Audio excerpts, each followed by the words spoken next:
I pledge allegiance to the flag of the United States of America and to the republic for which it stands, one nation, under God, indivisible, with liberty and justice for all.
Yes. Motion passed. I'll move to approve the minutes from December 7th, 2021. Second. Ms. Sonier? Ms. Yes. Cousins? Yes. Ms. Fowler? Yes. Ms. Bowles? Abstain. Mr. Davis? Yes. Ms. Jones? Abstain. Motion passed. Unless there are minutes you'd like to take separately, I move to take a vote On I think you the just said consent that. agenda. on the consent agenda. At this point in time, we'll go to the superintendent's report. Well, first and foremost, I want to acknowledge that the Sellers Public School District has had 4 vaccination events. Those events at Gateway, Bashan, total over 1,000 students who were vaccinated as well as adults. At the first event, 271, 5 through 11, adults 12 and older, 110. At the November 20th event, 145, 5 through 11, 12 years and older, 166, for a total of 311. At the December 4th event, 206, 5 to 11, 82, 12 years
and ask the audit committee to come.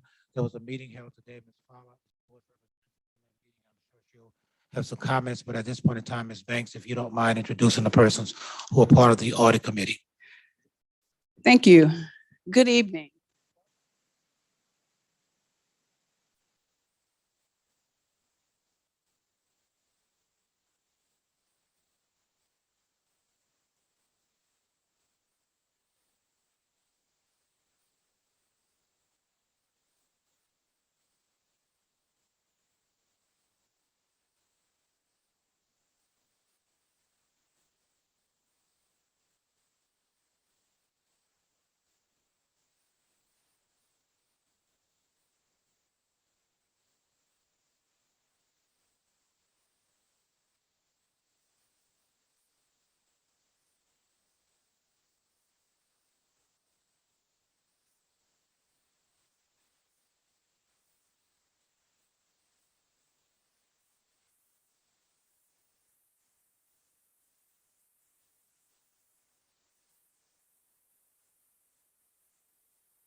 supposed to be spending it? The answer is yes.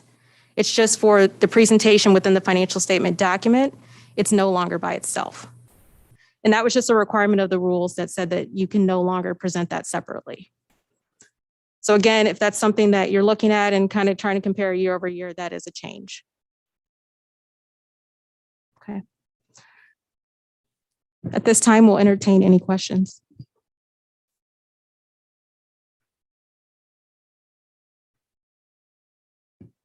Want to say thank you very much. I don't think the board has any question. As I said, Ms. Fowler is a representative to the board on the committee. I want to say thank you very much for the work that you've done. Obviously, this is a new team, separate apart from a team that we've had in the past. And so I want to thank Ms. Banks and her team as well. As you indicated, it is we have moved from a position of having some findings to no findings. And so that's a real plus in the financial world. So I just want to say thank you very much for your work. Look forward to working with you next year so we get this done again. Great. Thanks for having us. Thank you. Next item is Ms. Banks will do a financial update for December, really the month of November for December, kind of coincide with the audit, if you don't mind, Ms. Banks. Can I just ask for a point of clarification? Do we have to approve the audit report? It is already part of the consent agenda. Okay. So when yes, you okay. approve the consent agenda tonight, you'll be approving it. Okay, great. Thank you. Thank you. Okay, so this will be the monthly update for the November 2021 financials. And a copy is on your table. I did not provide it to you electronically, so we brought a copy down prior to this meeting and put it next to your desk so you could have it. So our financial objectives are the same. I will note that when the fiscal year 2021 audit is completed, which it basically is, or just a few adjustments that need to be made, we estimate that the fund balance will be right under 36%. For the agenda, we do not have a COVID update, but we'll go through the ESSER 2 spend to date, the November year-to-date preliminary results, and our financial outlook and questions. So for ESSER 2, it still doesn't look like there's much movement. We've spent about 3% to date of the $46 million of ESSER 2 funds in the categories as shown on this slide, the majority of which are in student learning and safe return. The school plans are due this month, but given that this is a short month and we've got winter break, we do anticipate that spending in earnest will really start in January. However, we probably won't really see much as far as expenditures because we have to pay those invoices. So we anticipate that we'll really see things accelerate in February and March.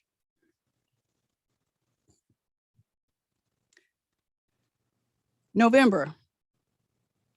Our major revenue picture has not changed very much, still primarily property taxes and sales tax heavy with some formula revenue and some reimbursements for food service, although some of the federal funds are starting to trickle in. We have, again, some of the larger expenses on this page. A lot of those you will continue to see repeated for the remainder of the year. And I'll be sure to point out anything that is of significant difference. So for November, we received about $9.3 million or $33.3 million year to date, 8.1% of the revenue budget. We do anticipate a significant increase in revenue starting in December. That's when a lot of the property taxes will be starting to flow in. We did receive our first, we usually receive two checks, if you will, from the city in December. We have received our first one already. We anticipate about $70 to $90 million in property taxes in December and even more than that in January. You'll also note on this slide some of the federal revenue that's starting to trickle in as noted. Our November expenditures, $28.5 million spent in November, $108.3 million year to date, or 26.5% of the expenditure budget. You'll note that November had two full pay periods as compared to 3 in October. You can note that in the salary comparison between October and November. And then the items that were noted on the prior slide, you can see in the other categories of expenditures.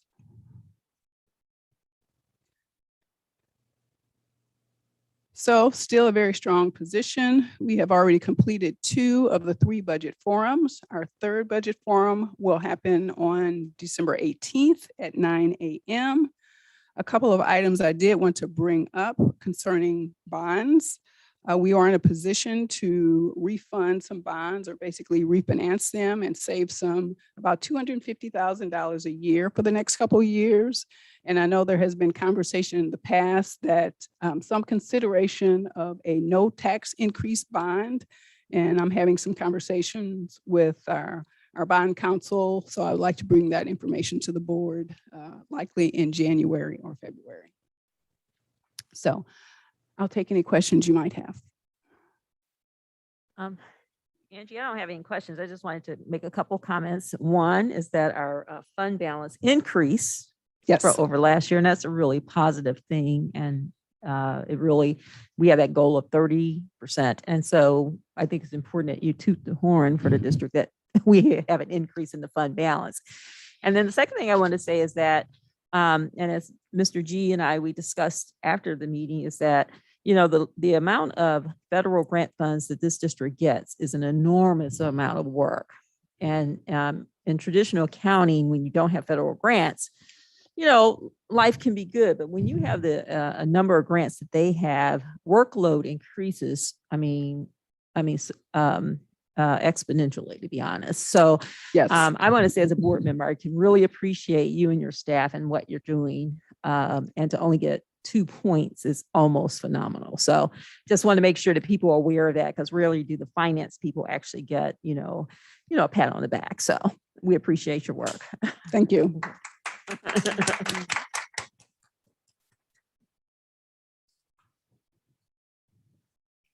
Thank you. Very good. Good job again, Ms. Banks. We have 2 academic presentations. The first one is a SAVIS update. Dr. Smith or Dr. Moody, I think it's Dr. Smith coming forward, and then followed by ELL update. Dr. Smith. All right, thank you, Dr. Adams. And so good evening. All right, can everybody hear me? All right, and so good evening, Vice President Jones, board directors, SLPS staff, scholars, families, and community. Once again, Dr. Marion Smith Jr., Director or Deputy Superintendent of Academics. And I want to thank you for inviting us back again to engage in a conversation about just the learning, the unlearning, and the relearning that's happening in the academic office as we support staff so we can impact our scholar achievement. And so you'll hear 2 presentations, 2 updates today, one from our Director of Curriculum and Instruction, Dr. Kimberly Moody, and our second update will be from our Director of ESOL and Migrant Programming, Dr. Ala Gonzalez. And so with that, I'll turn it over to Dr. Moody.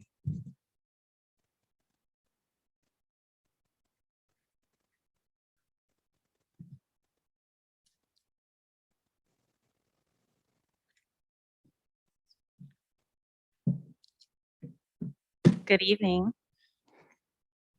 So I am before you this evening. I would like to share updates for curriculum and instruction in the academic office. First, I'd like to share with you our protocol for common, formative, and summative assessments.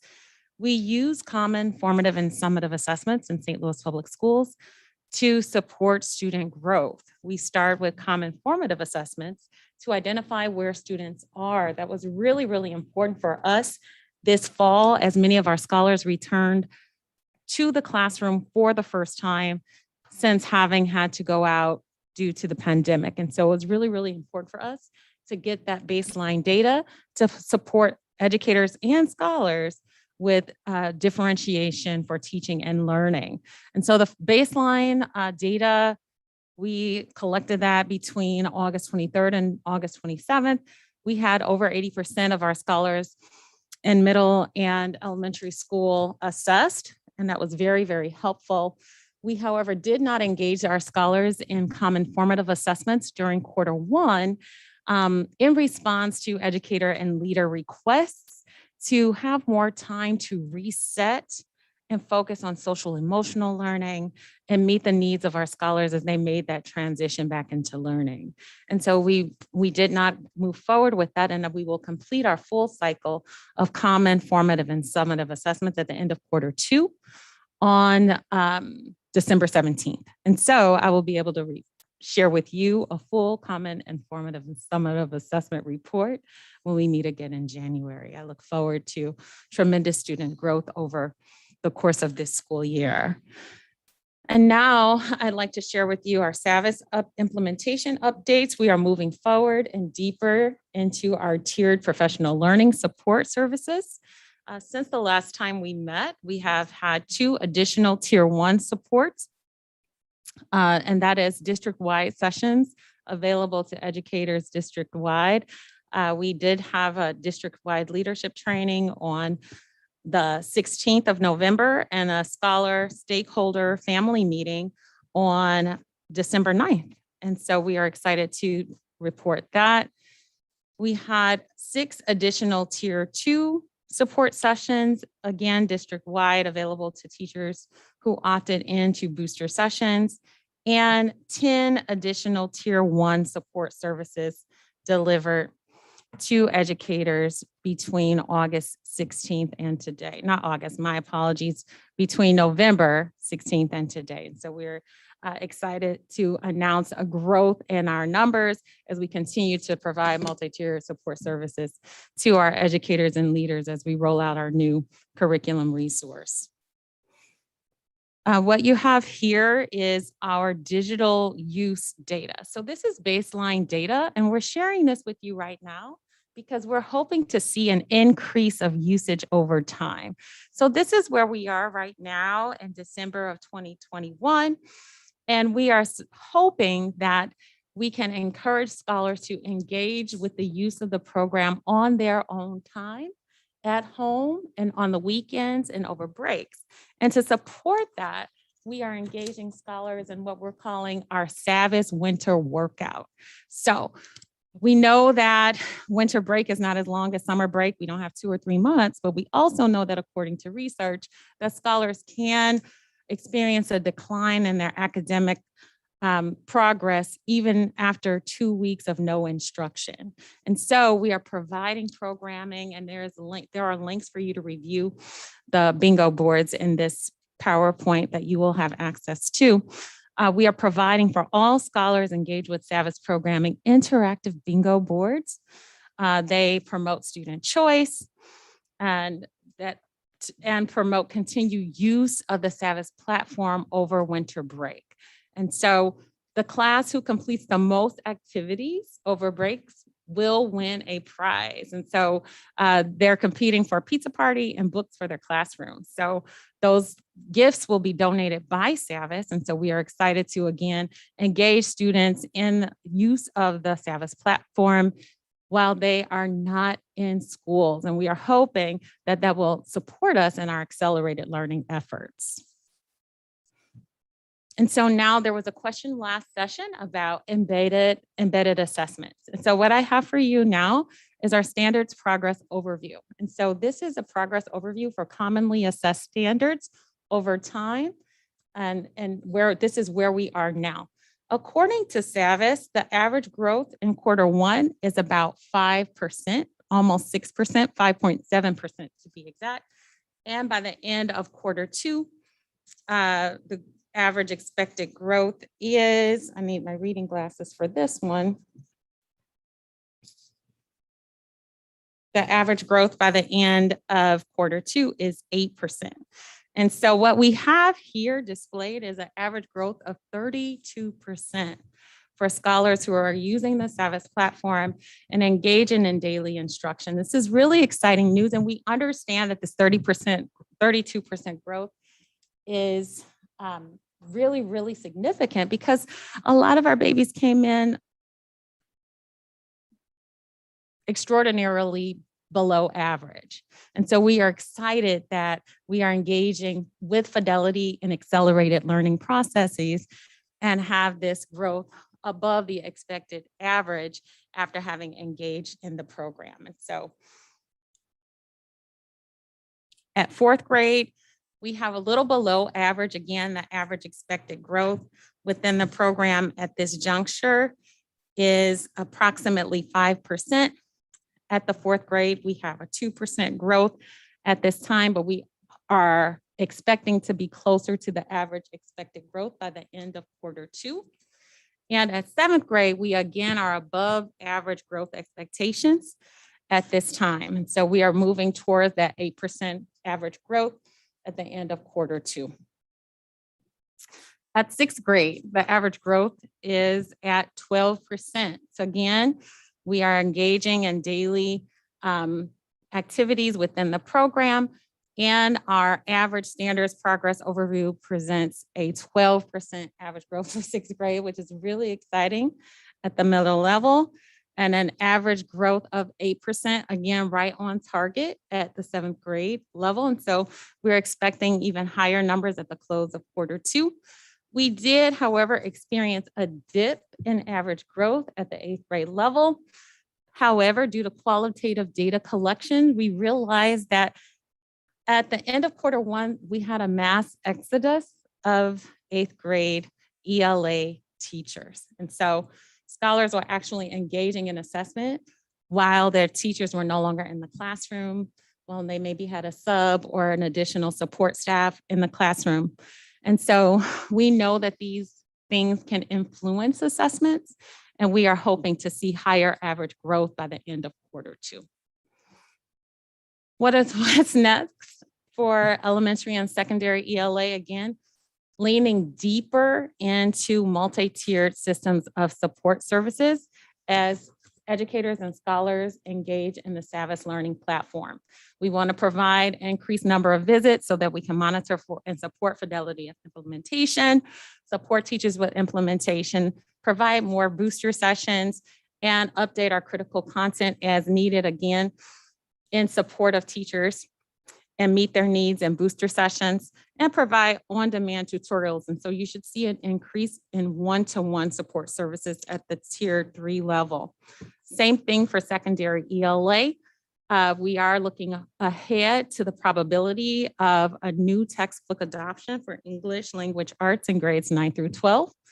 And this multi-tiered system of support services for our staff will also include support from MAP and EOC, professional development cohort planning, cross-curricular literacy support, and again, deeper support in the implementation of My Perspectives, which is our Savvis learning platform at the middle level for grades 6 through 8.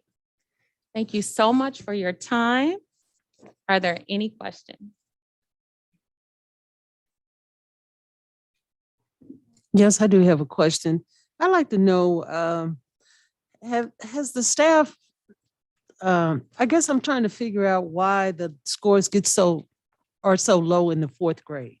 Third grade looks really, really good. And then after that, it seems to drop off a lot. And then you said the fifth grade, they look pretty good, the sixth, and then the eighth grade, our students kind of start lagging behind. So have you found out the reason why? Or I know we talked about the teachers, not being there, perhaps an interruption in instructional learning, but I know that influences it a lot. And then what can parents do to help that? Absolutely. And so part of the reason the growth is so high again at the third grade level is because they did come in significantly lower than some of our other grades who were tested. And so that is a factor. Of course, there's an implementation gap that occurred at the eighth grade level when you have a consistent or a constant disruption in learning due to staff exchanges. Then there can be an implementation gap. One teacher does it this way, the other teacher does it that way. And so again, what we're looking at is expected growth, average expected growth. And for average expected growth, predominantly, we are right on target. Third grade, the growth was exponential. And again, we believe it is because students came in at so low, and we are engaging our learners and our educators in accelerated learning practices. We're encouraging that. What's going to give us more, growth. We're hoping that increased use of the program at home on their own over the weekend, during winter break, during spring break, will encourage greater growth. That's our hope, that's our expectation, and we're hoping to see evidence of those results definitely by the end of Q2, and even more so by the end of Q3. I'm sorry, I had two last questions. What does a booster session look like? And what other type of incentives are we using? I know you talked about the pizza party, but for the older children, I don't know about that kind of incentive, but what are we doing with that to encourage them to kind of jump on their own? Well, we are right now for the winter workout, the prizes are a pizza party and books for their classroom. And I don't know, but food motivates me. And so we're hoping that it'll be a great motivation for the students. We've been isolated for a long time. We are just really figuring out how to get back into the swing of things and have those kinds of social gatherings with social distancing. And so we are hoping that both the food and the privilege of interacting and having a party at school with their friends, with social distancing, of course, will also inspire and encourage scholars to engage in the ELA winter workout. Booster sessions. So booster sessions, we focus on implementation support. So based on observations, we go in to classrooms across the district and observe fidelity of implementation. Where there are gaps, we provide booster sessions. And so our last booster sessions were for at the elementary level, the Share Back and Writing Club, which is a portion of the elementary K through 5 SAVIS, My View. And so based on feedback and observations, there was a breach in implementation with that portion of the program. And so we provided a booster session in cooperation with SAVIS Learning to support teachers in boosting their ability to deliver with fidelity. The second booster session for secondary was analyzing assessment data. So again, based on observation and feedback, we discovered that middle school educators needed support with using the SAVIS data to help them differentiate instruction for scholars. And so again, with the support of SAVIS, we developed and delivered a booster session to support teachers with their implementation, using data from the SAVIS platform to differentiate their instruction to meet scholar needs. Thank you. I have a couple questions. Sure. I was confused about the period that you measured the growth. You used the August dates and compared that to what date to determine the growth? So the first slide, and we can go Yeah. back to that slide, that was just around our protocol. Okay. And we used that August data was baseline data for all content, core Oh, content okay, areas, okay. right? What I provided for you for SAVIS Learning, that was essentially where we are now. So those are commonly assessed standards over time since August up until December. Okay, that's what I was trying to find out. And then the other question I have is, do parents have access to SAVIS to help their children get on and encourage them to use the system while they're not in school? Absolutely. Again, we hosted, again, in cooperation with SAVIS on December 9th, a family stakeholder session with SAVIS to support families with aiding their scholar and engaging with the SAVIS platform at home. That link to that session will also be shared with families and stakeholders as scholars go home for the winter break and begin to engage in the ELA winter workout. Okay, great. Thank you. Thank you. Any additional questions? Thank you, Dr. Moody. Thank you. Thank you.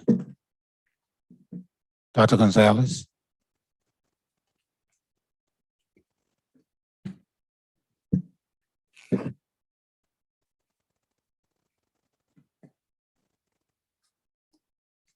Good evening. I will provide you with an update on English language learners.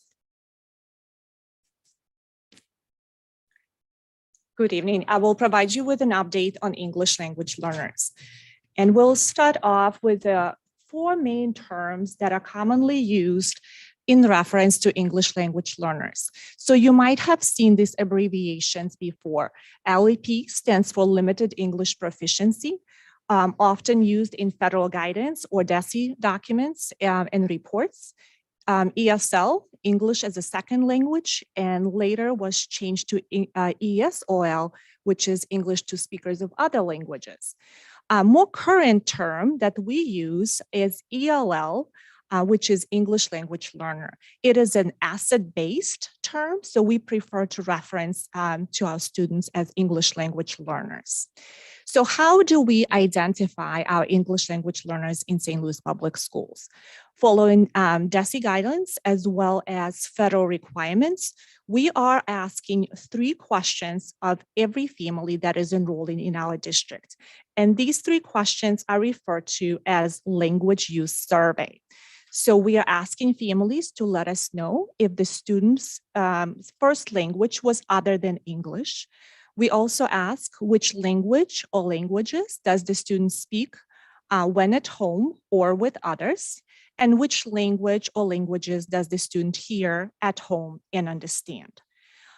If the family answers yes to either one or more than one of these questions, then we administer a language screener assessment to determine students' eligibility to be part of the ESOL program and receive specialized language development supports.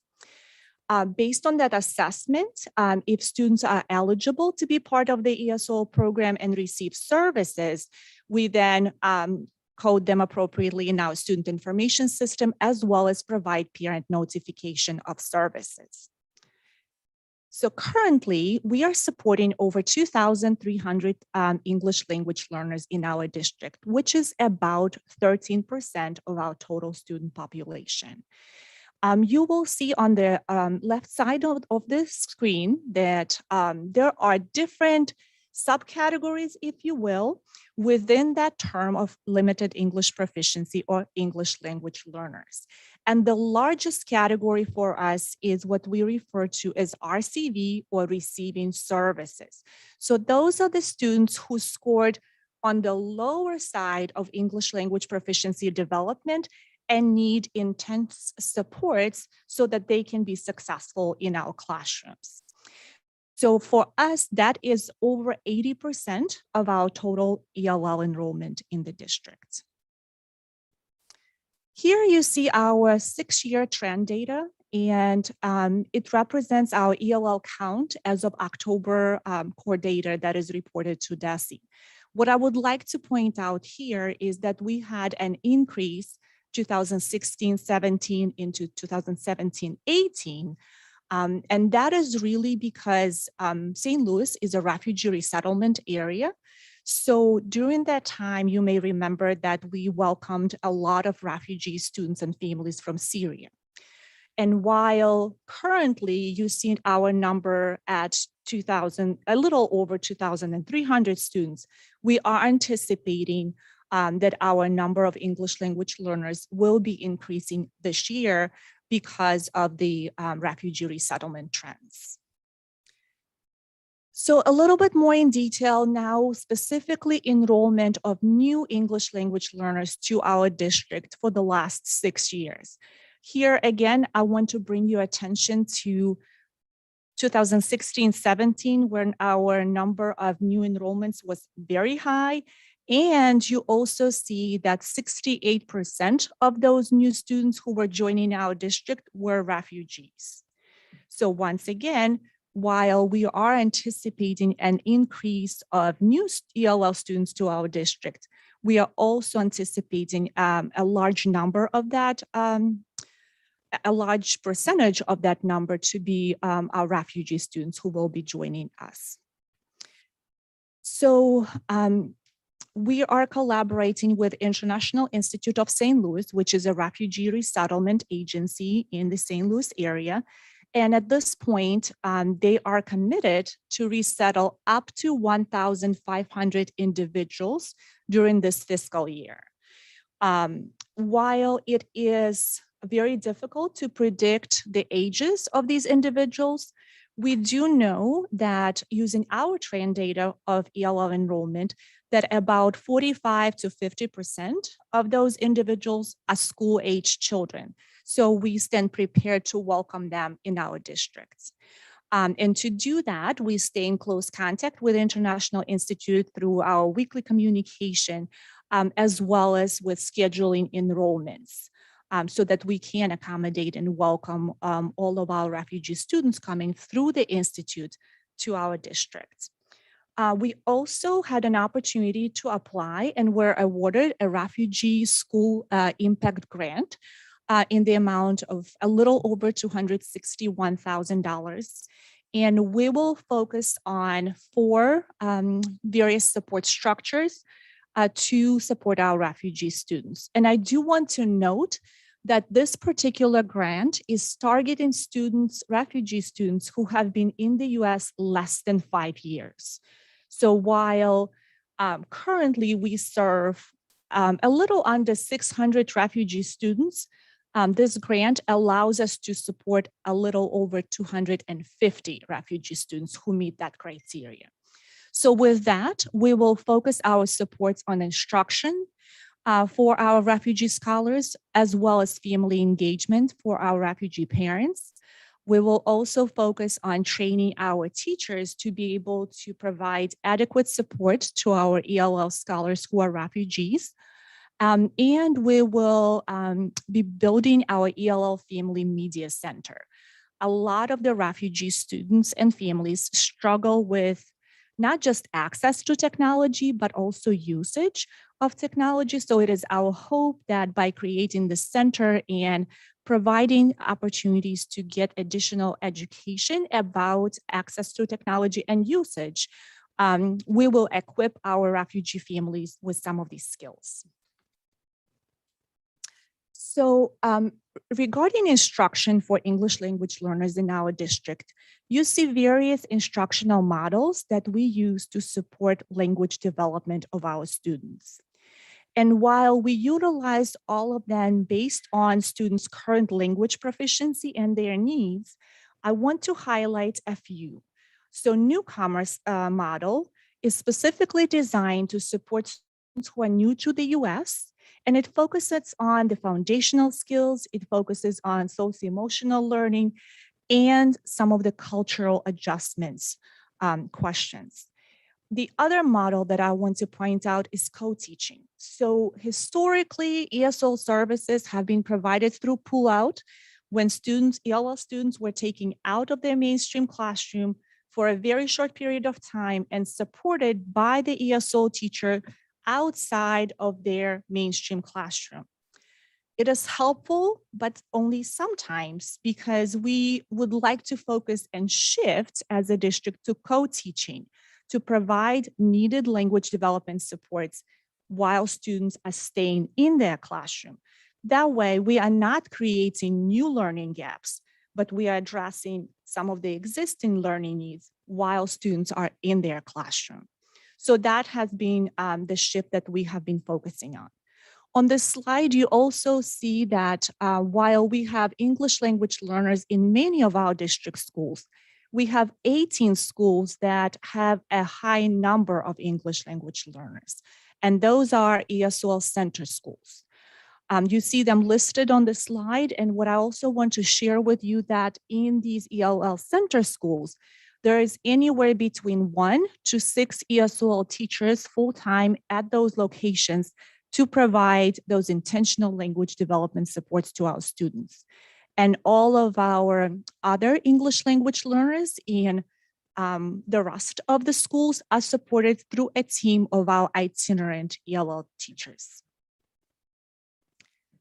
Here I have for you some data around language development benchmark, which is an assessment, an optional assessment that we use to monitor English language learners' progress towards proficiency throughout the year. So here you see our language development benchmark A, which was administered in October of this year.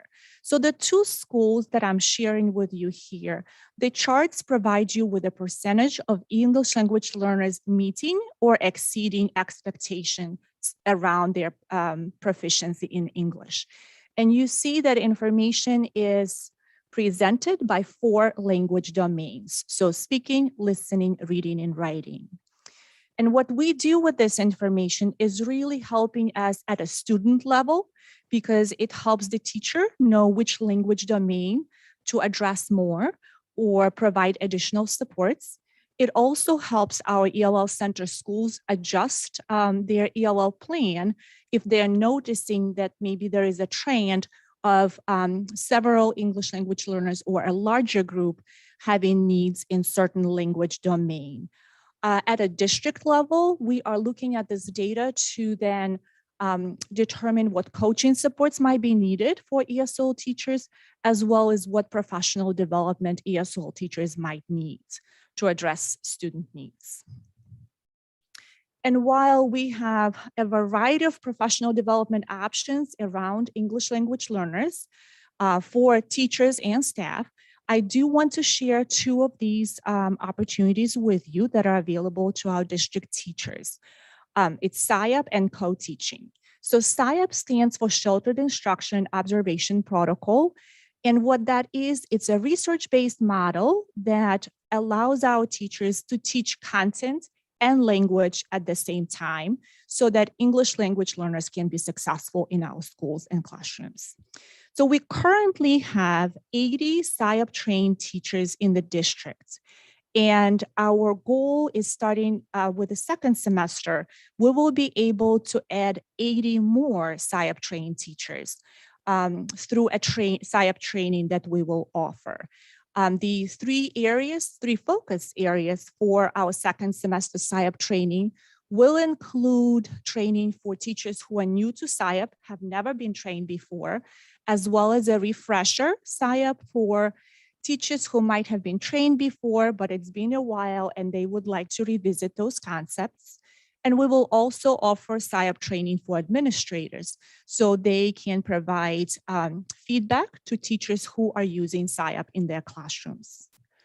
Co-teaching is another way that we are, and training in co-teaching is another way we are working to build teacher capacity to address instructional needs of English language learners.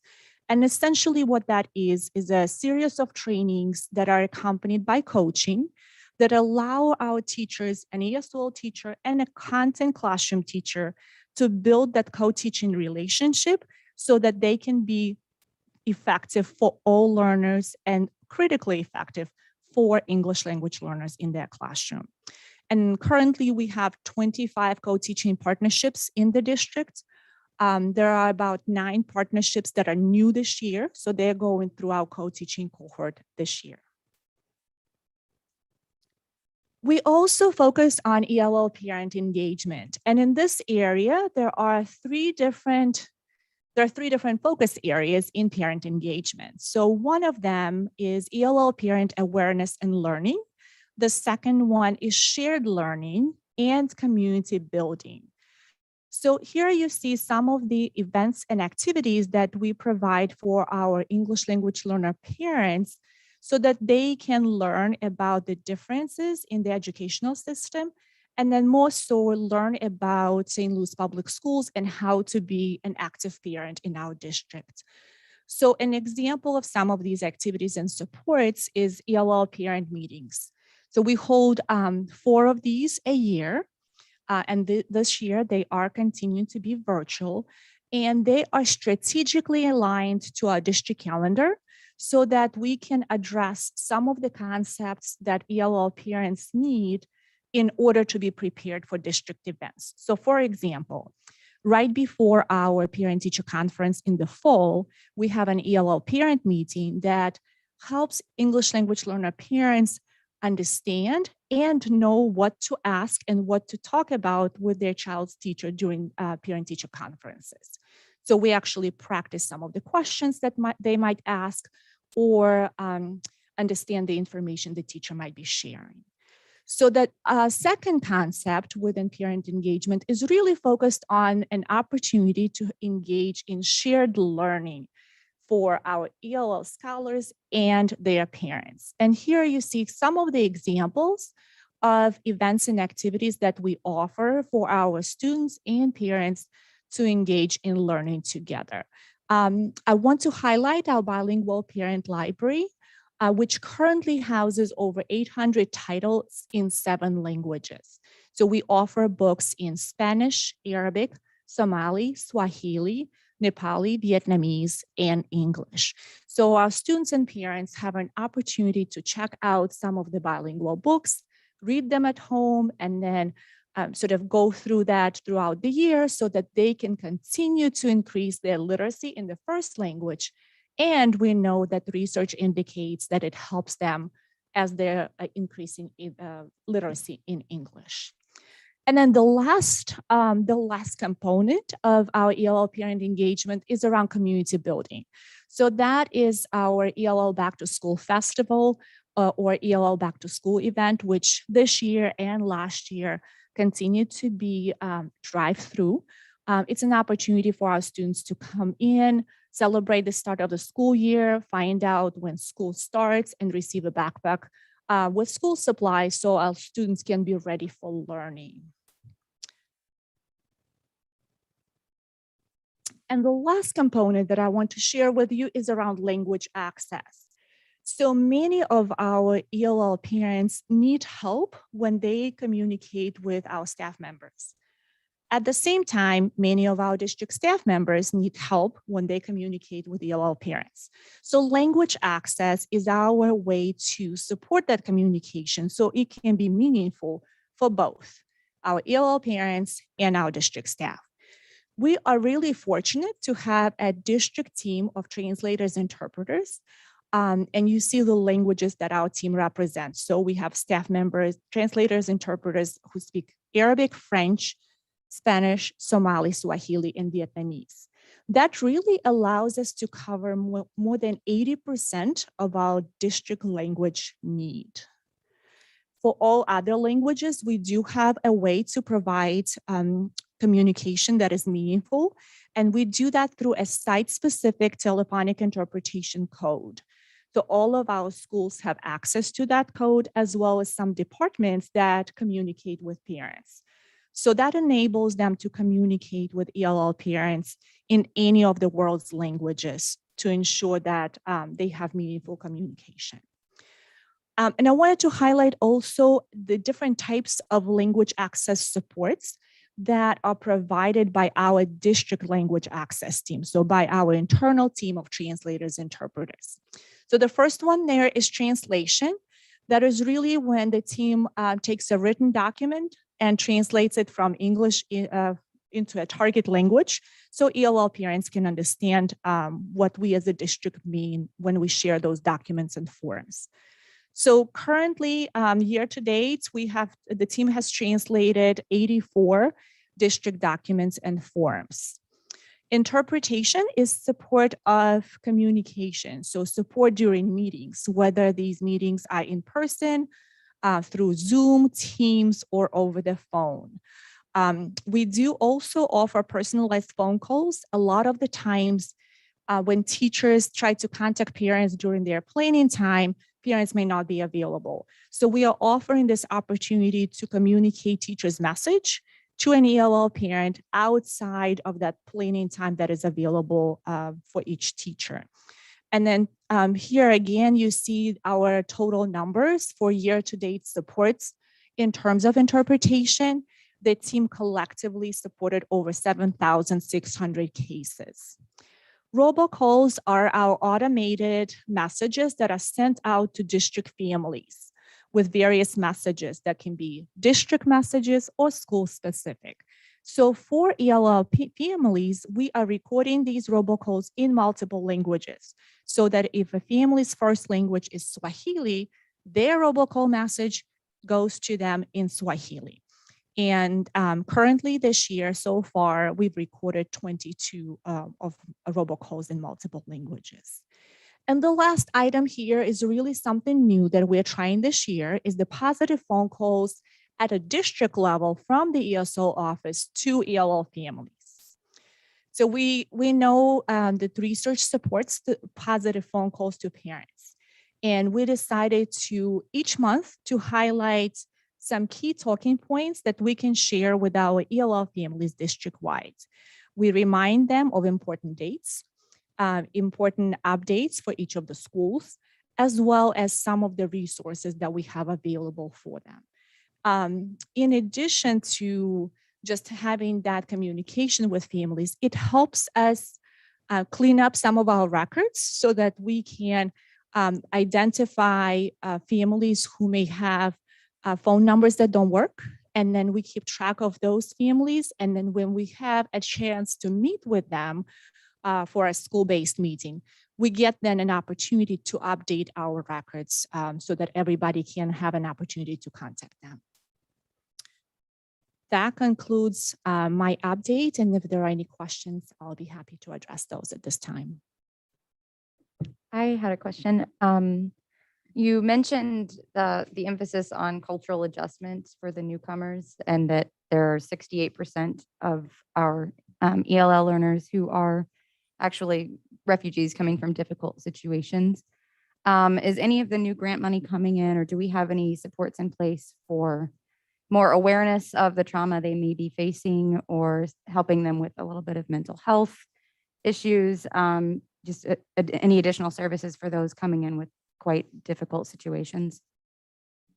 Thank you for this question. We have several layers of support in that area. So some of that is provided by school-based social workers and counselors. We also have an ESOL counselor and student support services coordinators who are able to then partner with schools to provide additional support when needed. We do also provide on the proactive side orientations, cultural orientations to staff so that we can anticipate certain things and be prepared to respond should something occur. And then, of course, we have several ways that we can support students and families when they do show the need. Some of that can be managed by our ESOL counselor. And some of that we do as a district partner with other agencies that provide professional help for our students around mental health.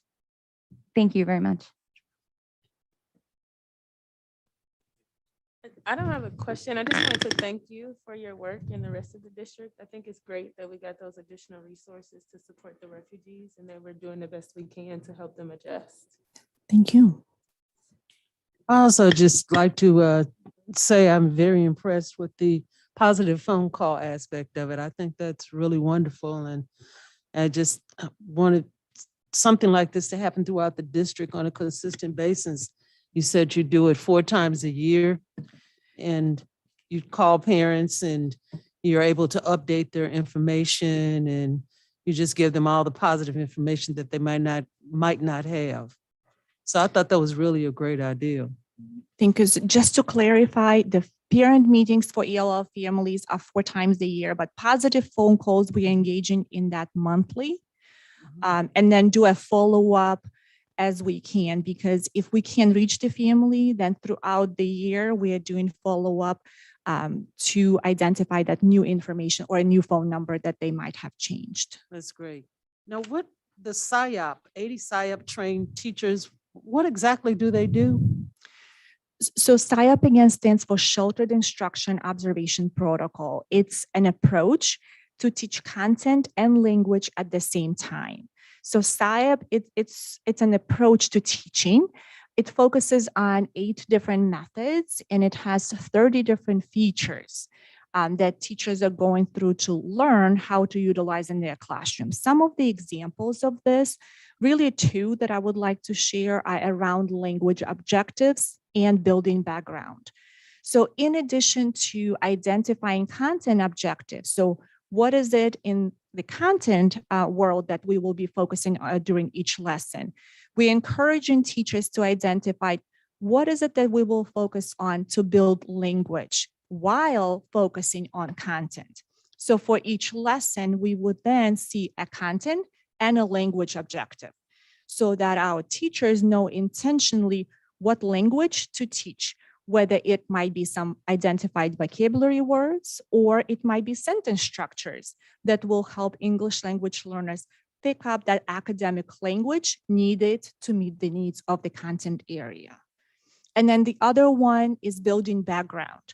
So a lot of our ELL learners may not be familiar with some, let's say, cultural aspects, like a book fair, for example, right? We all know what that means, but if we just make a reference to a book fair, English language learners may not necessarily know what that means. So intentionally building background and explaining some of the concepts or what happens during this time prior to seeing that word used in text helps students then access text and understand it better. Thank you. Any other questions before Mr. Burton comes? First of all, thank you, Dr. Gonzalez. I'd like to give the board three numbers here because I think, you know, the reference is important. And Mr. Davis has talked a little bit about this around transition students, but I kind of want to give you three numbers. 13% of our population is ESOL. 15% of our population is special needs. About 20 to 25% of our population in transition.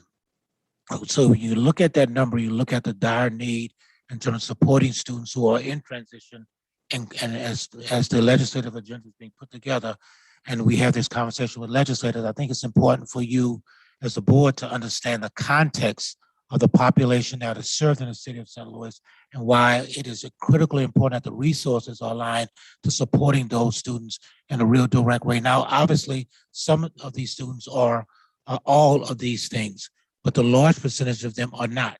And so there's a great need in terms of resources to support students in these places. What Ms. Gonzalez did not frame for you just now is that right now she's in the process of registering students in 3 different hotels.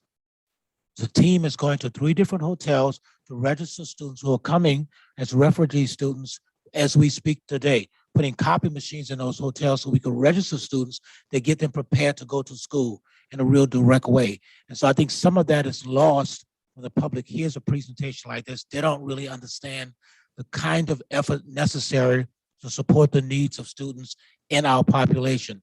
The 13%, the 15%, and the 20% are real accurate numbers that our data speaks to that requires the dollars that the district is receiving to support those students. So I just want to call that out in a real direct way so that the public is aware, but the board is also aware of what those numbers accurately represent.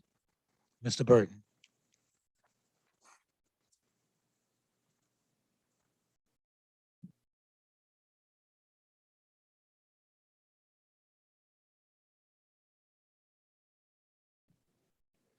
Good evening, everyone. Can you hear me now? Mhm. Good morning. Good evening, I should say. I'm Charles Burton. I'm the Chief Human Resource Officer. With me today are Dr. Myra Pendleton, who's our Interim Director of Talent. Dr. Pendleton's been a teacher, principal, and our former Director of Performance Management. Now she's going to help to support our recruitment efforts. And then behind her is the engine of the HR department, Clarissa Buckley, who's our Director of Operations. And I am honored to be able to work with them every day. We're going to just cover 3 things today and get out of your way. First, provide a status update on the Council of Great City Schools review of our efforts around recruitment and retention. 2, update current staffing levels and our staffing challenges. And we'll look at that big picture, if you will, and then talk a little bit about high-level efforts, if you will, to address those staffing challenges. First up, Council of Great City Schools. They're currently reviewing some of our HR systems and reports already. We've provided them with some documents. We'll be providing them with others.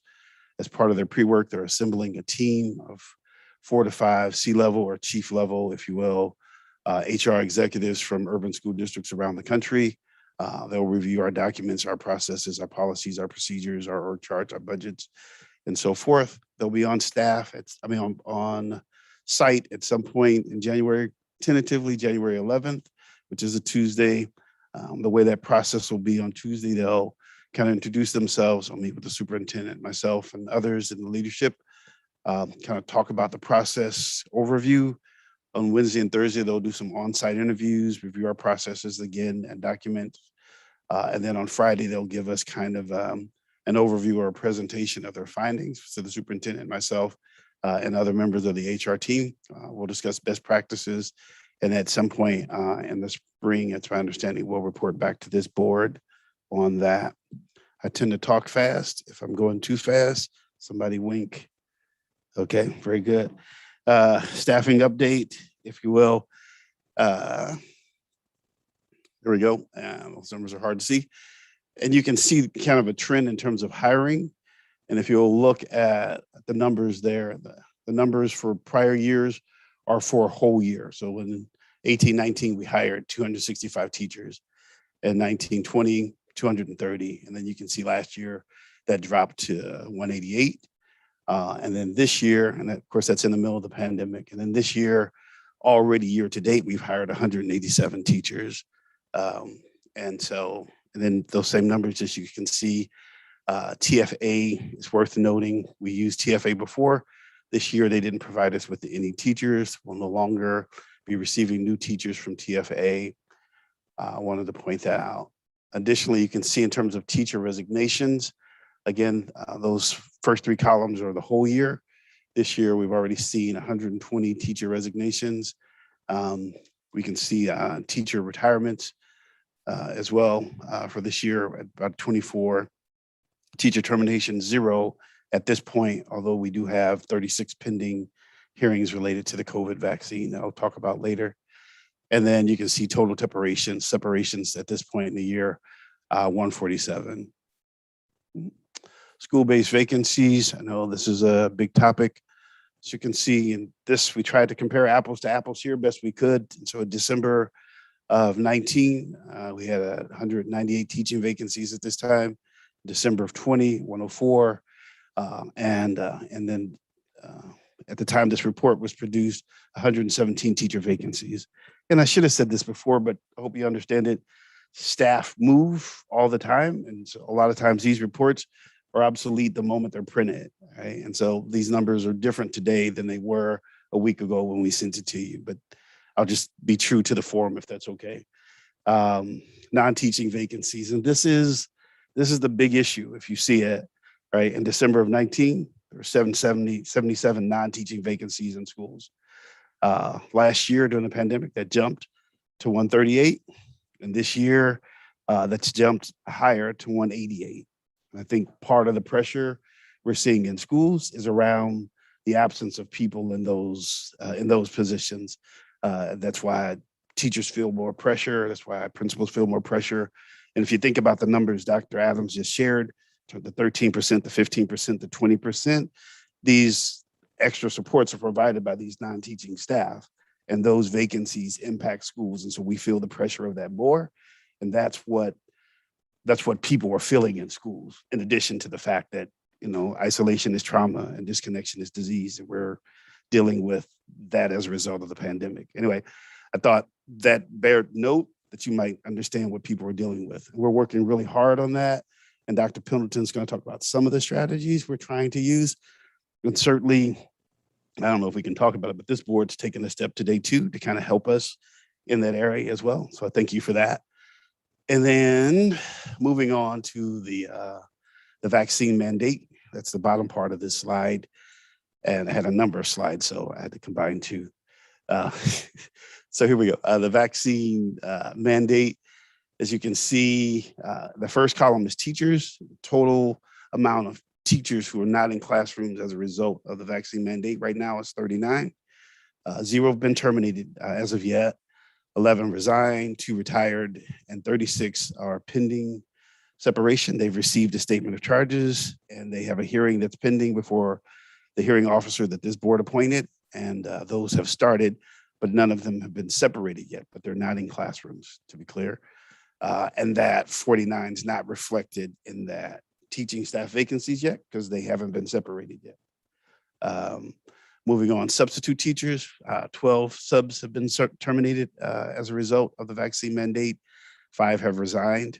As it relates to non-certs, again, 42 terminated, and those 42 are included in that number above, of course, because they have been separated.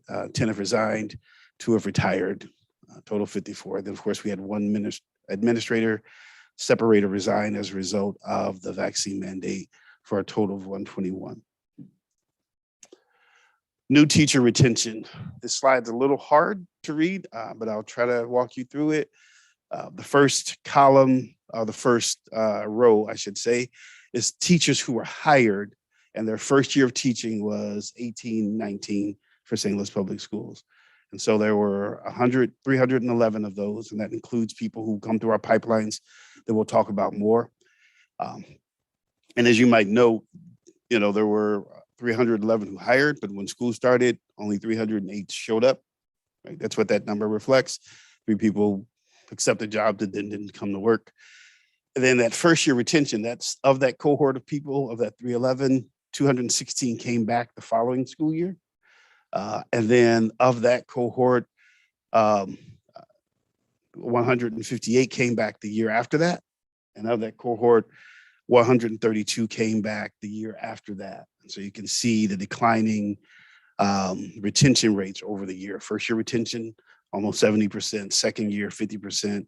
And then that third year retention's about 42 here. Then we look at that same kind of trend for teachers who started in 2019. And so hired 301, 299 started, 203 came back the next year, 153 came back the year after that. And in the same way with the people who started in 20 and 21, 239 were hired, 238 showed up, 188 came back for this year, which puts us at about 78.6%, which of course is higher than the first year retention from before, but still not where we want to be. Looking at that in terms of big picture, our overall teacher retention, and this is all the teachers who started, not just the new ones, overall teacher retention stayed pretty consistent, right around 83%. And to give you some context for what that means, at least in terms of what's happening in the state, I wanted to talk a little bit around state and kind of local challenges. We're recruiting teachers in a context where teacher enrollment in teacher prep programs is down around the country. It's declined over 30% in the last 7 years or last decade or so. In the state of Missouri, DESE, in part due to the pandemic and in part due to decline in enrollment, DESE issued about 17% fewer certifications the first year in the year 2020. And then statewide teacher retention after 3 years is about 64%, and after 5 years is about 48%. Like it's an issue for us as a state. And all this was happening before the pandemic. And so when we look at DESE's reporting around the state, the challenges they're having recruitment across the state, we're having too. And the challenges people have are pay. Of course, Missouri is at the bottom as it relates to teacher pay, low quality, low number of certifications, and then the low quality candidates, if you will, low quality of candidates and the lack of candidates. We're all dealing with that across the state. The top 3 reasons people leave, the state, again, it's pay, it's the relationship with their administrator, and it's lack of support in the classroom. When we look at, and we've been trying to get more data around exit interviews, but we provide exit surveys, and the data we have tells us that these top 3 are our 3, only in a different order. Top 3 reasons people leave St. Louis Public Schools are relationship with their administrator, support, and then the third reason is pay. And that's consistent with what's happening around the state. So we have the shrinking pool, if you will, of teachers, and the racial demographics of that pool are pretty consistent throughout the state of Missouri over the years, around 78% female, 21% male, 93% white, 5% black, and 1.8% other. And that's what happens in the state. Compared to what's happening in St. Louis Public Schools, where over 80% of our students are African-American, and I've got a statewide pool of 5% of the teachers are teachers of color. you can see in our district, 75% are female, 25% are male, a little better than the state average. In terms of white and black, 61% of the teachers in St. Louis Public Schools are white, 35% of them are black, and then 3.2% of them are identify as other.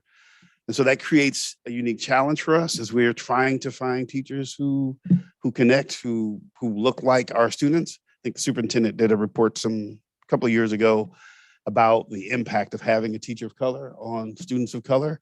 And so we've made an intentional effort to target our programming and our pipeline programming to identify teachers of color and recruit and retain teachers of color. Dr. Pendleton's going to take a few minutes to talk to you about that.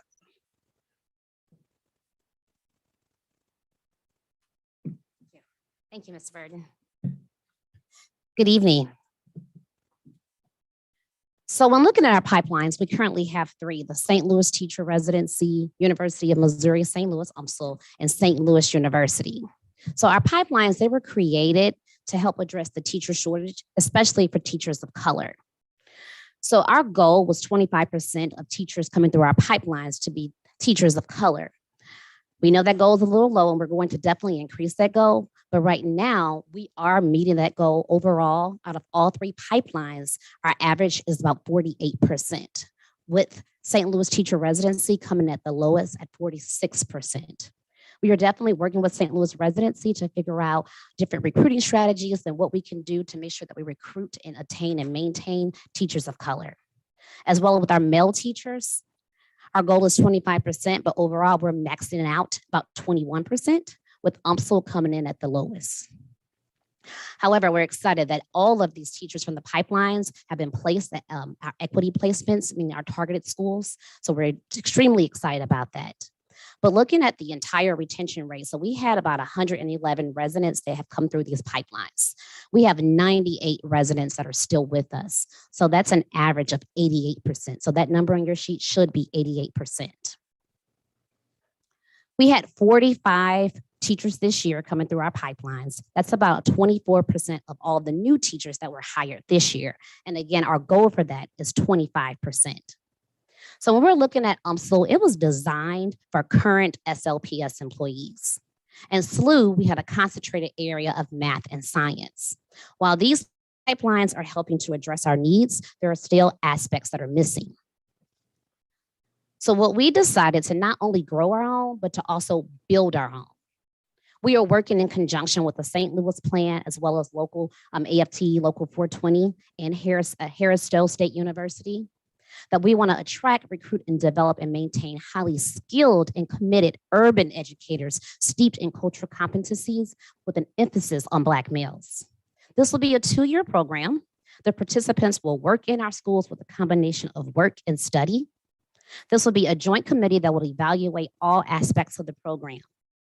This will be aligned to the DESE, the standards, to ensure that all participants are fully certified at the completion of the 2 years of this program. And we're really excited about this part because we get to not only have this program, but build a program that is unique to SLPS. And we're going to embed cultural competencies throughout the entire curriculum. So in addition to our current pipelines, we have other initiatives. We have about 226 applicants that came through our job boards. Job boards such as Indeed, ZipRecruiter, LinkedIn, and the additional ones listed. We also have the Refer a Teacher program. We have about 22 of our current staff members that have come through this program, 11 of which are teachers. So current employees, if you refer someone that is hired on as an SLPS employee, they can get between $100 and $250. We also attended 16 job fairs since July of 2021. We had 6 applicants, and while we know that number is lower than what we normally have, we were attributing that to COVID, and most of these job fairs were virtually, so the attendance rate was lower, as well as many of the students have not graduated as of the date when we attended the job fairs. We have 14 paid student teaching interns. We also have an intern learning associate. And what that is these are staff that meet the state requirements for substitute teaching, and they are currently serving as the teacher of record in our buildings. We've mentioned the pipelines. as well as Ed Force. We have partnered with them in the past, and now what we find is that many of our employees, they may have already taken all of the courses, they just need the certification, and they're having a hard time passing the test. So Ed Force is an agency that provides services to districts when they're having a hard time with teacher shortages or retention. And so specifically for SLPS, what they'll be doing for us is helping our staff pass that MOCA in order to become certificated staff members. As well as we have partnered with temp agencies. We currently have 49 temps placed in a multitude of capacities throughout our district. As well as we are partnered with First Student, that we have hired some of their employees to be temporary custodians between the routes. And lastly, we have partnered with the Office of Institutional Advancement on a multi-tier advertising campaign that's including but not limited to billboards and radio advertising. And so I will now turn it back over to Mr. Burton for any questions you may have. Does the board have any questions? Thank you both. Are there any questions? All right. On the slide where you had 49 vacant teacher positions, the 36 that are pending, would that be all the teachers that could possibly be terminated, or are there more? I wasn't quite clear on what you were saying. Oh, are you talking about 49 is the slide? total number. Okay, this is the total And number. 49 is the total number. Okay. 11 of those have already resigned. Okay, 2 have retired, and that 36 is the number we've issued statement of charges for. And that's the total. It wouldn't be any higher than that. okay. Then I have a question regarding the pipelines with the various universities. How do we get them to commit to come to SLPS? Is it part of the requirement of supporting those pipelines, or do we just hope they will come? I mean, how do we get them to commit to us? That's a great question because I wasn't very clear. I'm sorry. Mhm. So a couple of things, like we Mhm. have regular relationships with teacher prep programs who, SLU or Fontbonne or whatever, Yeah. and their students. And we try to recruit students from there. Mhm. These are grow your own programs where we have developed literally alternative certification programs specifically for St. Louis Public Schools with these schools. And they take people who have a degree, but not teacher certification, and they train them over the course of a year. And there's different models, like with the St. Louis Teacher Residency, they work as a substitute teacher for a year and a co-teacher for a year, and they take classes in the evening and on Fridays. And then the next year, they're the teacher of record. They can continue to get support and take classes, and they get a teaching certification and a master's at the end of the second year. And then a similar type of program with UMSL, which is targeted more towards math and science. And then a similar program with, with SLU, which is targeted, St. Louis SLU is targeted towards math and science, and UMSL is targeted more towards district employees. This would be an ICA who has a degree but wants to become a teacher. And then this program, we grow our own teachers from those ICAs or TAs. And they're contracted to work for us. Then they're once they complete it. contracted as a result of being in the program. You have to sign a contract. You agree to, Okay. to And then stay in the workforce for a couple of years. Yeah, that makes sense. And then the last question I have is, when you gave us that chart of new hires and then the number that are retained over the 2, 3, 4 years, do we know where those teachers are going when they leave us? And, we hire them 1 year, but then by the third year, they're somewhere else. Where are they going? Are they going to other districts, or do we keep track of that so we can understand? Well, we have where an they're exit going? survey that we don't have the kind of Mhm. participation we want. We offer people $10 Starbucks or I think Panorama card to fill it out. Sometimes they Okay. do, they don't. We try to Mhm. conduct exit surveys, so we have some sense, but not a lot. I can tell you nationally, between 3 and 5 years, close to 50% of teachers are actually leaving the profession, and so that's part of the trend. I don't know if that's helpful. Or I mean, not, do but you guys maybe track them on LinkedIn just to kind of get an idea of where they're going? I I mean, hadn't because they may even post it on thought of that, LinkedIn or but something yeah, like that. that's a possibility for sure. Thank you. Kind of a follow-up on Ms. Fowler's question. Are you noticing any sort of trends in the data with the teachers who are leaving? Is it, or experience level, like young teachers who have just started and then, they got their start at SLPS and they're going elsewhere? Or is it just kind of all over the map as to who's coming on and who's leaving after 2 or 3 years? I think what I understood the question to be in terms of the new teachers who are leaving, are these teachers who are teaching for the first time? Or these are teachers who are experienced teachers who are leaving? Sort of, yeah. Yeah. Are you noticing any trends there or? I don't have that, but we could look at it. Thank you. Yeah, but I don't have it with me. I'm sorry. I do. Yeah. They're taking notes. Yes, this is along the same lines as well, because I've always been concerned over the years. I've noticed that St. Louis Public School has spent millions over the years training teachers, and then they leave after a short period of time. So you talked about a 2-year contract.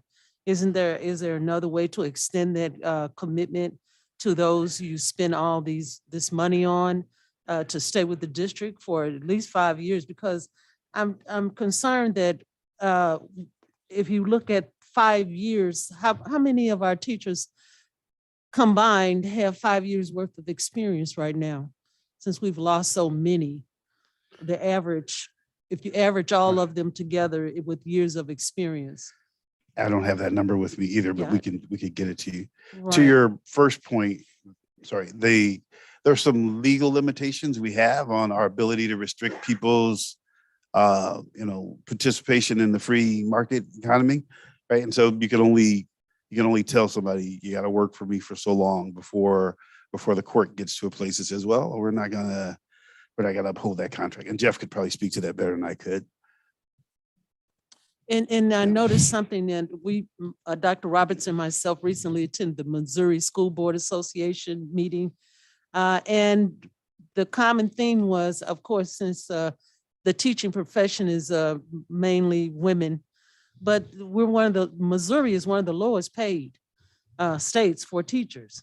And so that was a contributing factor in us not having stability with our teachers. I know it's a nationwide problem, but teacher pay. And I'm just really hoping that we can be creative. I know it's hard to find the money because we're really underfunded, but teacher pay was always the main focus, because the conversation was about the federal government. They always say, well, if you work in a district like our district, you can have your loans forgiven after a certain period of time if you pay on time. But a lot of teachers are saying it's not a fact and it's not true. And they were leaving because they couldn't get their loans forgiven. I think that process has been hard to navigate. And I think recently the government's attempted to make that easier for people. But certainly, I think as a district, maybe we can communicate that better or help people. So Well, I will say think the that's true. rules to get your loan forgiving are almost, I mean, you could barely make it. And that's for any governmental entity. The rules to actually get the loans forgiven, you can't miss one payment. And so it just makes it really hard to, participate in that program. I did have another follow-up question. One thing I hear over and over from teachers is that they work so many hours in the evening and they don't really, get the time. And I think I'm almost surprised at how much time they spend in the evenings working. And then seems like the school years are longer too. What do we do to alleviate some of that extra work that they're, spending time in their evenings, considering how low the pay is? What do we do to help them, have that time? Because a lot of teachers back in my day said, well, I'll teach, but at least I get summers off. But the year seems to be longer now, and they're spending their own money. They're spending a lot more time in the evenings working. How do we accommodate them to have that work-life balance? Like it seemed to be teachers had a better work-life balance than they have today. There's just so much reporting and so much to do in the evenings. And is that a reason why people aren't going into the profession as much? I don't know the answer to that question. I can say, and I don't want to speculate either. Part of that, though, I know, and I don't want to get out of my lane too, but I think part of the work that we're doing with ESSER funding on the academic side of the house is to make sure that teachers are, I think I can say this accurately, hopefully I get a nod, that we're providing more resources in schools using ESSER funding, and so that teachers won't have to use their own money as much. But I have no idea how to get teachers to work less at home. My wife's a school teacher, and I can't outwork her, so I don't know. we will be bringing to the board a calendar for the 22-23 school year. So I would ask you, Ms. Fowler, and other board members to be cognizant of that as we bring the calendar in terms of the year. The state did change the requirements in terms of days to hours. And so we exceed that and have historically done so. Obviously, the district was unaccredited, so we were working really hard to get there. And I'm not saying we're anywhere near where we need to be, but that is one of the things that we can obviously look to do as we bring back a calendar for the 22-23 school year to see if we're closer to addressing that issue. Our contract does require a certain number of days, so we'll require some negotiation with the union relative to that if we do make any kind of quote unquote adjustments. But I do think that is a piece to be cognizant of as we bring the calendar to you in March. I think that covers the presentations for tonight, Madam President, and we can move to the consent agenda.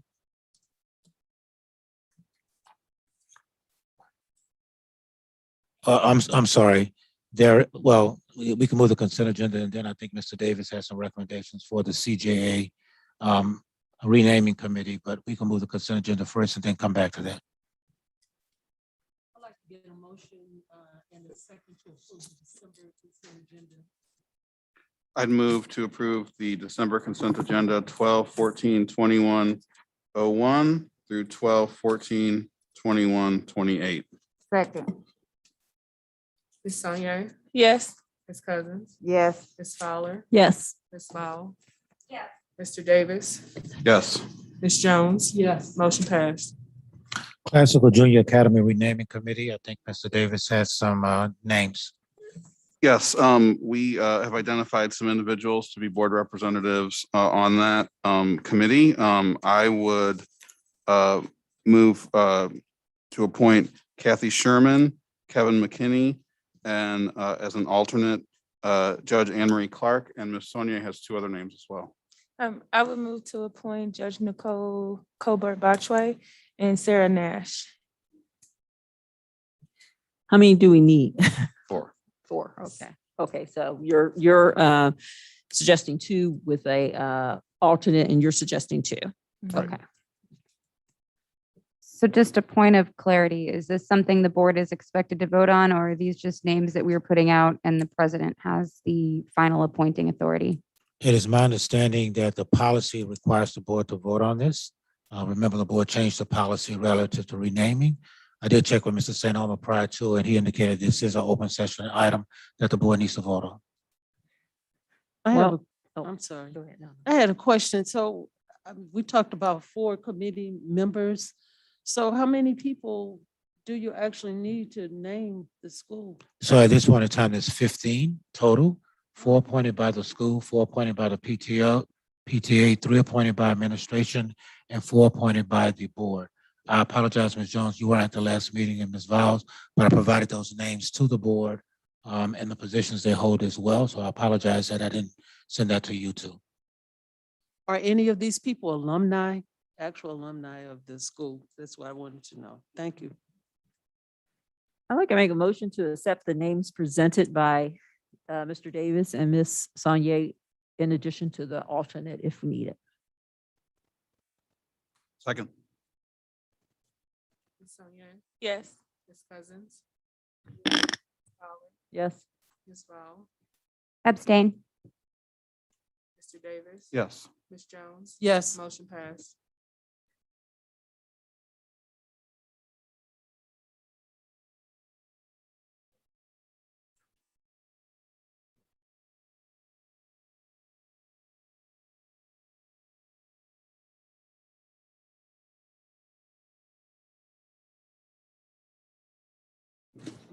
At this time, we will have board comments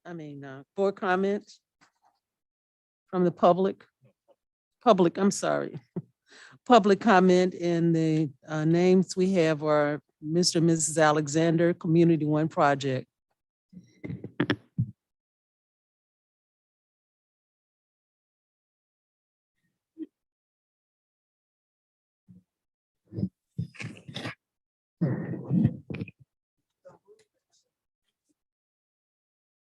Just want to remind those persons who are speaking that they have 3 minutes and they cannot identify any any members of the board or the public in terms of their comments, but 3 minutes. Good evening. Instead of blaming each other, we must address the issue in order for us to admit there is a problem. Just like any job, you have a person that's in charge of an operation and the buck stops there. St. Louis Public Schools District is a business. Like any place of business, if failure is the result of those running the company, you don't change the product that kept your business thriving. You get rid of the people who are destroying what worked to get the results to keep your business up and running. Sumner High School, Vashon High, Beaumont High, Northwest High, and so many other great traditional neighborhood grade schools and high schools in the city of St. Louis have produced great students before any charter school was thought of. O'Fallon Tech High School was the Rolls Royce of learning institutions. We can't afford to have our children or your children to not be able to read or write. This fight is not over. Give the children a chance, a fighting chance. But on a positive note, here are just some of the St. Louis Public High School children who graduated from public schools. And they also graduated from high schools. Joe White, McKinley High School. Dick Gregory, Sumner High. Angela Winbush, Northwest High School.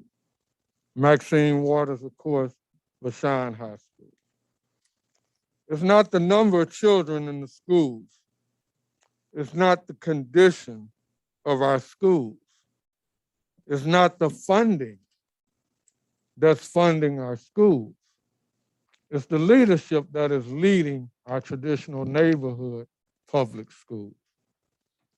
Mr. Norman Say graduated from Dunmore Elementary School, a historic neighborhood school that was closed by St. Louis Public Schools on January 12, 2021. Reopen Dunbar and give our children an opportunity to succeed in their neighborhood. Thank you.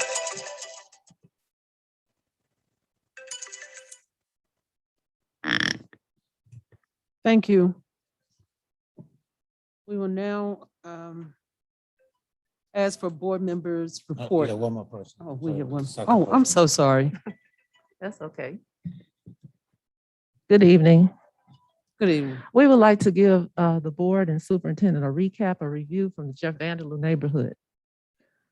Last year, December 2020, Dr. Adams presented the challenge for communities to come up with a plan to keep their community schools open in the city of St. Louis. A collaborative team was formed and named the Communities One Project.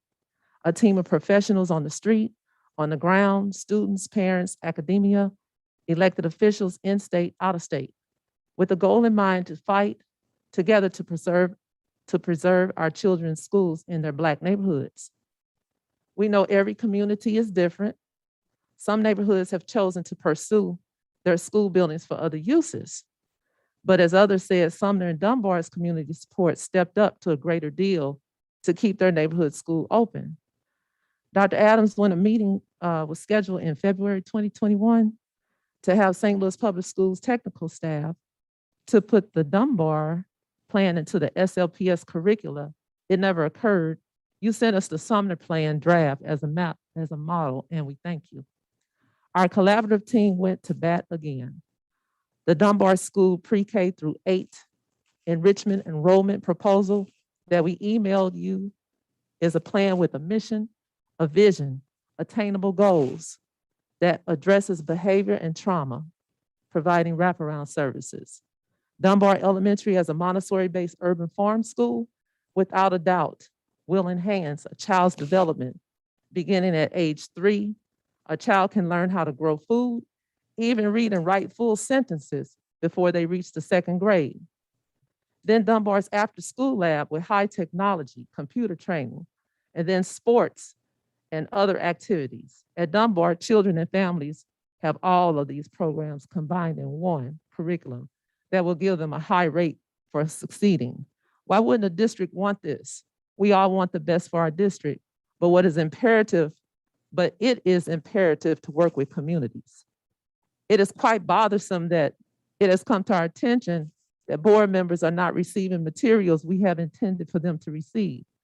So without being accusatory, we're simply going to assure ourselves that you are receiving these materials by giving them to you ourselves. You have a letter dated January 14th, 2020. That was a letter to Dr. Adams about Dunbar. You have the Dunbar proposal, June 1st, 2021. And you also have a response to Dr. Roberts with support letters and petitions. And if you will, peruse those documents. With all due respect, we need to find out who has our materials, and we want them back, please, because they were very costly to our community.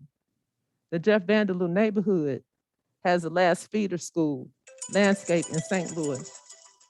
Please keep our feeder school open, our feeder school system open. Thank you very much. Thank you.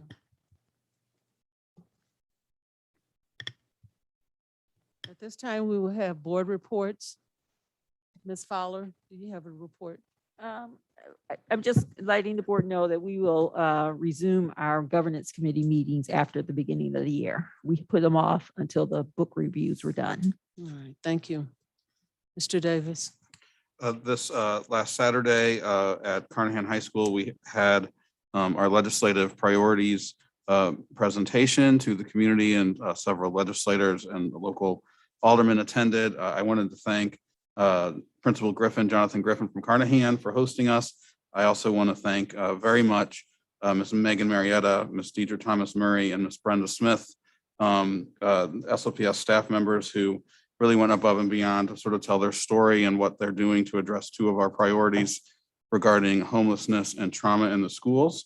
And I definitely want to thank the Office of Institutional Advancement, who helped us so much with putting that event on. They are also still working to put a landing page on our website, so all the materials as well as a recording of the presentation will be available. And that will be at slps.org/legislative committee. And we look forward to resuming the legislative committee meetings in January, where we will shift more from our priorities. Bills have been already pre-filed starting December 1st in the state legislature. So we're working with our lobbyists to sort of look at those. There's a lot of them, but we'll monitor that as we're going forward through the legislative session and give updates as necessary. Thank you. Ms. Cousins, do you have a report? I think Ms. Sanye will probably give it, but we are working diligently in regards to the citywide plan. We have had 2 sessions these last 2 months, and we will be resuming in January. I want to also commend Mr. Davis in regards to the legislative event that was held, the videos that were shown in regards to the schools and the true issues was definitely seen and heard. And I also want to commend the Ms. Banks. I thought I put in a lot of work, but Ms. Banks puts in a lot of work. And for what Dr. Adams said is so true, to have an audit and to have the small level of findings that we had, that's huge. And that's something that should be applauded, as well as the ESOL, is that correct? that is a hidden jewel that we have in this district. And I think we need to start looking and focusing on a lot of the outstanding things that are really happening around the district. And that particular is really huge. I've actually had experience with things that I've seen them do in the past. So I'm very impressed, and thank you again, Matt. You have really been putting in some work. Ms. Sanye. So earlier, it was this week that we had the Board of Aldermen Youth and Education Matters Committee meeting. They had a board hearing where they talked about tax incentive impacts on SLPS. So we had board members were there, and Dr. Roberts was there, and she spoke. And you know, Tony, you mentioned Ms. Banks doing a lot of good work for her, and Ms. Banks spoke on behalf of the district too, and you did an amazing job. Mr. Jones was very helpful with that. So just kind of want to update the public that those conversations were happening. And then also connected to that, myself and Dr. Roberts met with Mr. Richardson. I think the week before last on Friday, I don't know, sometime these past 2 weeks. It's also my finals time. These days are blurring, but we met with Mr. Richardson and we talked, it's kind of similar to what he said when he testified at the hearing. He will be inviting SLPS to be a part of their economic justice plan. So we won't just be on the sidelines, but are talking about how to develop this and approach this more equitably. They want us to be at that table as well. And obviously they're at our table for the citywide educational planning meeting. There's been a lot of productive conversations there. And then also Mr. Walker, as well as myself, as well, and also met with Mr. Richardson and some other folks on the board. We've been talking about our vacant and closed schools and getting a process and some procedures in place to kind of maintain the properties better and just make sure they're not adding to deterioration, and that if we can improve our processes on putting them, you know, back on the market. And so there's also some productive conversations, and that's going to be really important with the citywide educational plan. When we're talking about the placement of schools and where there should be, that process might be needed even more. So those conversations are happening as well. And then also just some updates on the citywide educational planning. Like Ms. Cousins said, we are really focusing on it. We've kind of identified our internal team from a district and held a meeting and doing a deep dive of some of we've had a lot of processes already that happened prior to me coming to the board. We've talked to the community about what they're looking for, what they want to see out of their schools. So kind of synthesizing that data, putting it together and identifying some pillars. And so we're hoping to do that really soon. And then also something that will likely be coming up for us is we will be asking to put out an RFP to hire a manager to help with the day-to-day operation, because a citywide educational plan is a very big undertaking. And while myself and Tony are very happy and honored to serve as chair and co-chair, we're going to need someone to do that day-to-day work. So hopefully in the new year, we'll be having those conversations and starting to identify those specific pillars. And then same thing, I just want to say thank you to Mr. Davis. I thought the legislation and advocacy, I know I'm vice chair of it, but you know, I feel like the outcome was excellent, and to see those conversations and the work and the meetings materialize to that, and just to see us go into next year with some listening ears, and hopefully maybe some public, what they can do is push for, as we have these things, for their representatives to engage. Because I kind of noticed that we had a lot of folks from the county there, which I'm very happy for anyone to come, but it was a little bit of a low turnout from city representatives. So just when we have those things in the public, if you want to reach out to your representative and encourage them to come and be present with us so that they know what our priorities are and what we want, and are listening to the actual narrative rather than hearsay. Thank you. Before we adjourn, I just want to say, I want to thank you, board members, for being so awesome. And I know it's really hard, all the hours and the time that you put in. And I just want to say I really appreciate it, because I do understand. It's not easy. It's really hard. It's not easy at all. And I really appreciate the staff, because it's very difficult to be doing the job that we're doing right now. And I just appreciate and love everything that you guys are doing. And I appreciate people like you, Mr. and Mrs. Alexander, for coming out and standing up for what you believe in. I just want to say happy holidays to all of our students, and may God bless and keep you. And with that being said, happy holidays. And I'd like to make a motion to adjourn. And Ms. Sonier? Ms. Cousins? Yes. Ms. Fowler? Yes. Mr. Davis? Yes. Ms. Jones? yes. We are adjourned.